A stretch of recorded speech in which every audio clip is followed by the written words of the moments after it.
A perfect friendship. Claire Dawson was a 31-year-old editor living in Portland. She was thoughtful, intelligent, and emotionally aware.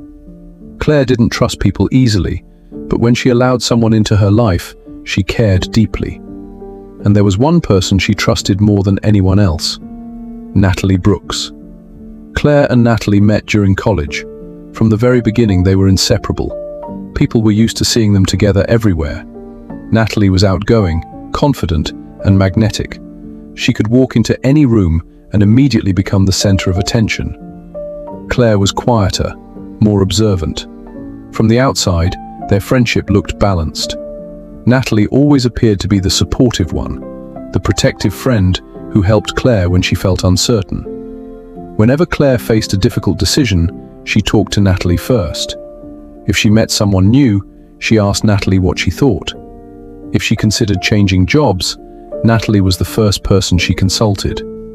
For years, Claire never questioned this, because to her, it didn't feel like control. It felt like closeness. It felt like loyalty, or at least, that's what it seemed like.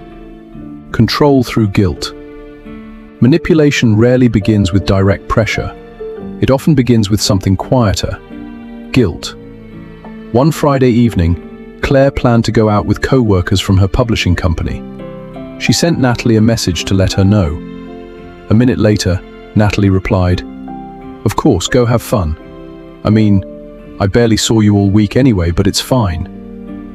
Claire stared at the message. It seemed harmless, but something about it felt heavy.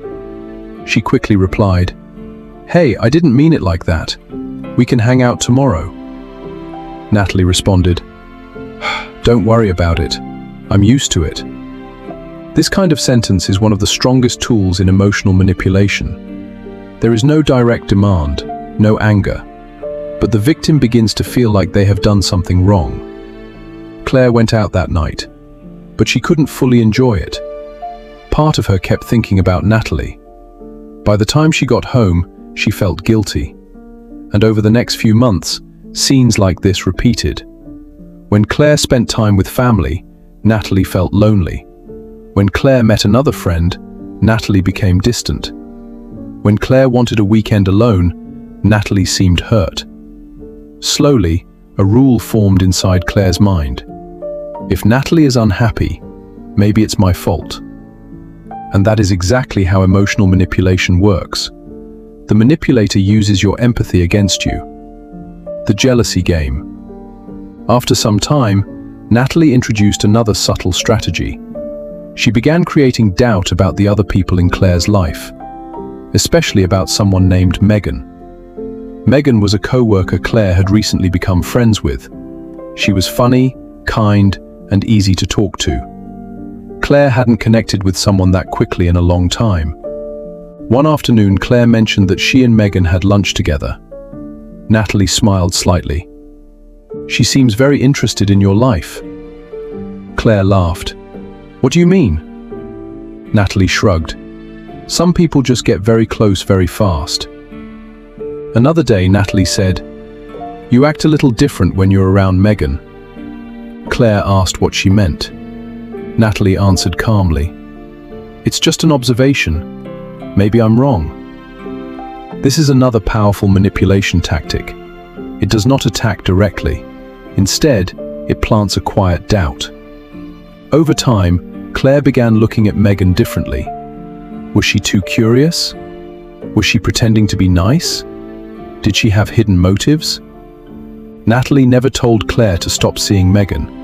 She didn't need to, because doubt is often more powerful than a command. Isolation. Psychological manipulators often isolate their targets, because the fewer perspectives someone has, the easier it becomes to control their thinking. Natalie did this slowly. She made small comments about Claire's other friends. "They don't appreciate you the way I do. You always support them, but they don't do the same for you. I just don't want people taking advantage of you." At first, Claire tried to ignore these remarks, but over time, Natalie's voice blended with her own thoughts. One evening, Megan invited Claire to her birthday dinner. Claire was getting ready when Natalie called. Her voice sounded weak. "Sorry to bother you. I'm just not feeling great tonight." Claire immediately stopped. "What happened?" "Natalie." "It's nothing. Go to your dinner. I'll just stay here alone." Claire didn't go to the dinner. Instead, she went to Natalie's apartment. And something strange happened. Natalie didn't look sick. In fact, she seemed relieved when Claire arrived. But Claire didn't think much about it, because when someone is under emotional manipulation, they focus on their own guilt, not the manipulator's strategy. Over time, Claire's social circle grew smaller. She spoke to Megan less. She saw other friends less often. And gradually, Natalie became the center of her world, exactly as Natalie wanted. Controlling life decisions. The next stage of manipulation moved beyond emotions. It began influencing Claire's actual life decisions. One day, Claire received a job offer from a publishing company in New York. It was a huge opportunity. Better salary, better projects, a completely new chapter. Claire was excited. When she told Natalie, the reaction was immediate. Natalie's face changed. She stayed silent for a moment. Then she said softly, "Of course you should go if that's what you want." Claire frowned. "That doesn't sound very supportive." Natalie looked down. "I'm just afraid you'll change." Claire stayed quiet.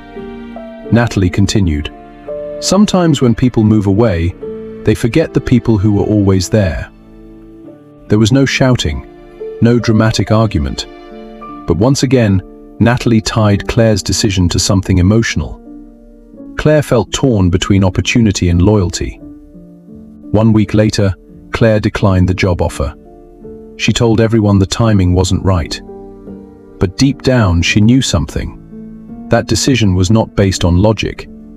It was based on emotional pressure. And Claire still didn't fully realize it. Losing herself. Over time, Claire began feeling something strange in her life. She wasn't alone. But she didn't feel free either. Almost every decision passed through Natalie. Who she met, what she did on weekends, which opportunities she accepted, even how she felt about certain situations. One night, Claire opened an old photo album. Pictures from college, groups of friends, spontaneous trips, laughing without plans. She looked fearless, independent. Then, Claire looked at herself now. Quieter, more hesitant, more unsure. The strangest part was this. When Claire tried to remember why she had made certain big decisions in the last few years, she couldn't fully explain them. It felt as if her life had slowly shifted direction, as if someone had been gently steering it. And for the first time, a frightening thought appeared in her mind. What if I haven't really been living my own life? The crack in the illusion. Truth rarely arrives in a dramatic moment. Usually, it appears through a small crack. That crack appeared through Megan. One afternoon, Claire ran into Megan at a bookstore. The conversation started awkwardly, but Megan eventually asked directly, "Can I ask you something? Why did you distance yourself from me?" Claire hesitated. "I've just been busy," she said. Megan shook her head. "No, I think someone said something about me." Claire's heart began beating faster. Megan continued calmly. "Natalie never seemed comfortable with me, but I never understood why." Claire immediately defended her. "Natalie isn't like that." Megan paused, then said quietly, "Maybe Natalie isn't afraid of losing you, Claire. Maybe she just doesn't want to share you." The sentence echoed in Claire's mind. Not wanting to share someone. Was that friendship or possession? That night, Claire began reading old messages between her and Natalie. Hundreds of conversations. And suddenly a pattern appeared. Every time Claire became close to someone new, Natalie had an emotional crisis. Every time Claire made an independent decision, Natalie felt hurt. Every time Claire was happy, but that happiness didn't involve Natalie, something went wrong. This was no longer coincidence. This was a system. The psychological truth. The next evening, Claire spent hours reading about psychological behavior. Several concepts appeared repeatedly. Emotional guilt manipulation, making someone feel responsible for your emotions. Jealousy framing, creating doubt about other relationships. Social isolation, reducing the victim's outside support. And finally, emotional dependency control. Claire felt a chill run through her body, because suddenly the last 10 years of her life made sense. Natalie had not controlled Claire with anger. She had controlled Claire with loyalty, guilt, and emotional pressure. And that strategy was extremely effective, because Claire had believed she was protecting their friendship, when in reality, she had been protecting Natalie's control. The psychological twist. But the most disturbing realization came later. Claire began thinking about the very beginning of their friendship, college, the early years, and suddenly she noticed something unsettling. Before meeting Natalie, Claire had been surrounded by friends, but over time, those friendships faded, one by one. Because Natalie had always found a reason to distrust them, Claire realized something chilling. This pattern had not started recently. It had started from the beginning. Natalie had slowly shaped Claire's social world for over a decade. Not through obvious manipulation, but through emotional influence. Claire had believed she was choosing her life, but many of those choices had been quietly guided. Final lesson: protecting your emotional independence. Not all manipulators shout. Not all control is obvious. Sometimes the most powerful manipulation is wrapped in affection. It hides behind loyalty, behind protection, behind the idea that someone only wants what is best for you. But a healthy relationship, even a friendship, does something very important. It makes your world bigger, not smaller. It strengthens your independence, not your dependence. So, if someone in your life constantly makes you feel guilty for having other connections, for making your own decisions, or for growing as a person, ask yourself one simple question: is this friendship or control? Because protecting your mind is not only about avoiding enemies. Sometimes it means recognizing when the person closest to you is quietly shaping your reality.